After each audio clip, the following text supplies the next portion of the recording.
Heart rate variation can be a great tool to maximize fat loss.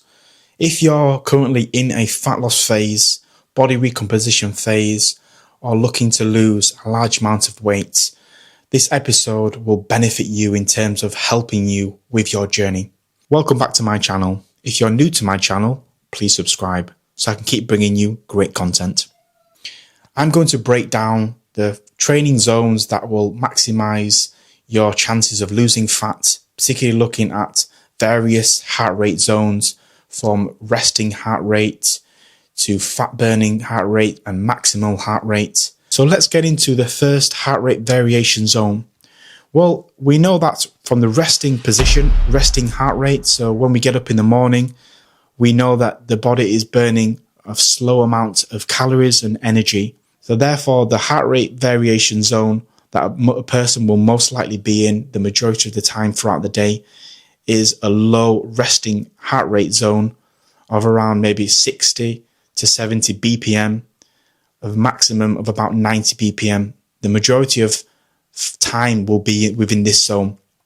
Therefore, it's important to understand that the body utilizes a significant amount of fat within this time frame.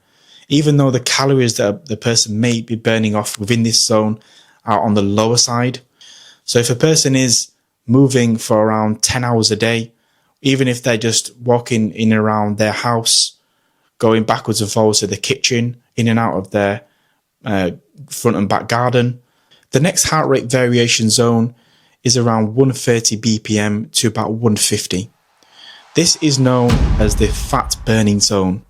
This is predominantly where our heart rate is increased to maximize fat loss and its most potential, because at this heart rate variation zone, the body is getting pushed. Oxygen is flowing quicker around the body. Fat is getting utilized and burnt off as a primary fuel source. Therefore, if a person is wanting to maximize predominantly fat loss in more of a slower, steady state pace, then this heart rate variation zone may suit them better. However, just be aware that keeping your heart rate within a 130 to 150 BPM zone, the amount of calories that you burn off will be less, but you may predominantly use fat as your fuel source. However, if you are staying within this zone for a period of time, let's say months after months of training within this zone, your body may adapt. Therefore, the amount of calories and fat that you may burn off if you stay within this zone, as your heart rate gets stronger and your cardiovascular system adapts, you may burn off less calories. The next heart rate zone is fitness. That's 150 and above. This is for anyone that is an athlete or someone who is into sport, who wants to predominantly work on their fitness capacity and get physically much fitter and improve their VO2 max. However, for fat loss, this also may be a benefit, because if you can train at a higher intensity, you will burn off more calories. We know from research, if a person is doing, let's say, a 40-minute workout at, let's say, 150 BPM, and they're working on sprints, for example, or high-intensity interval training, that's a great way to push your heart rate up. That person may burn off much more calories within that workout, let's say 700, for example. However, the majority of that may be carbohydrates, okay, maybe like 50-50. So the person will burn off 50% carbohydrates, 50% fat. However, the calorie intake in total could be much greater than, for example, a person that spends 40 minutes at 130 BPM. They may burn off 400 calories if their cardio is steady state and they're not doing any high intensity training. They may burn off much less calories. And let's say the ratio of that is 20% carbohydrates, 80% fat.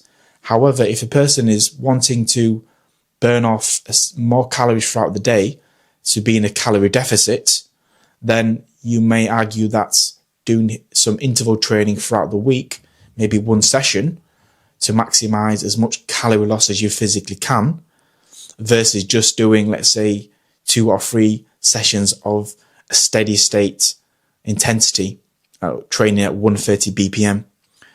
Now, As we go into the heart rate zone of 150, we will predominantly use our glycolytic system, which is our second major primary energy system that produces energy for our bodies during physical exercise.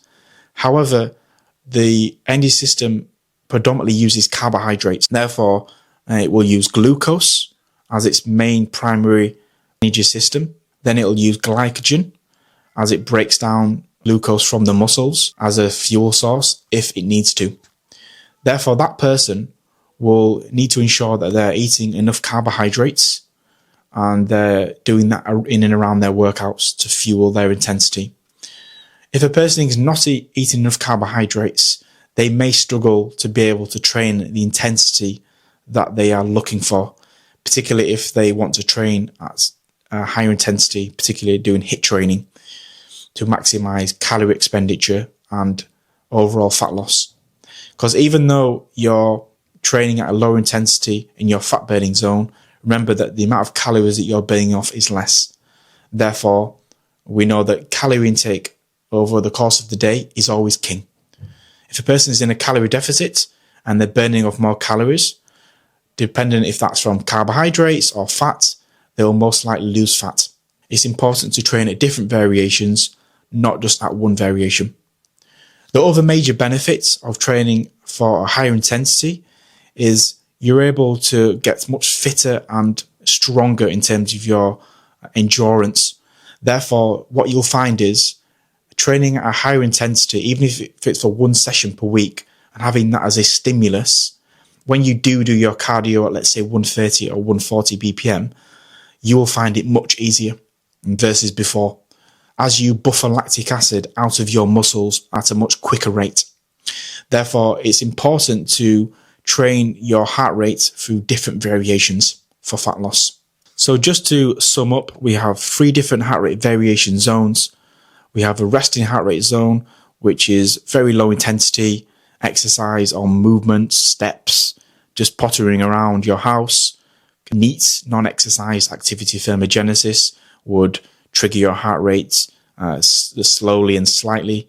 Then we have a fat loss zone, which is about 130 and 150 BPM, which can help you maximize fat loss. It's a higher intensity zone and requires a higher fitness capacity to be able to do this zone. However, the amount of calories that you may burn off may reduce over time as your body adapts. And then we have the fitness zone, which is 150 and above, which is for anyone that wants to do HIIT training and push their heart rate to the most intense level possible. Just bear in mind though, when you do train at a higher intensity, you will most likely have a quicker onset of lactic acid within your muscles. Therefore, you're probably not going to be able to train at this zone for long periods. Therefore, HIIT training would be a good option as you push your heart rate up for a couple of minutes and then train at that zone, and then you bring it back down. Also, bear in mind that training at a higher intensity does put a lot more strain on you. Therefore, it's important to have only one session, maybe twice a week of this intensity. Therefore, we know that if you want to do more workouts throughout the week at a lower intensity, that's probably more favorable in terms of you being able to recover from your training and overall stress that's been placed upon your body. Well, there you have the heart rate training variation zones. I hope you found this episode helpful. If you can please leave a comment, like or share, that would be really beneficial to me and allow me to keep bringing you guys great content. I wish you all the best of luck with your fat loss phase. Have a great day.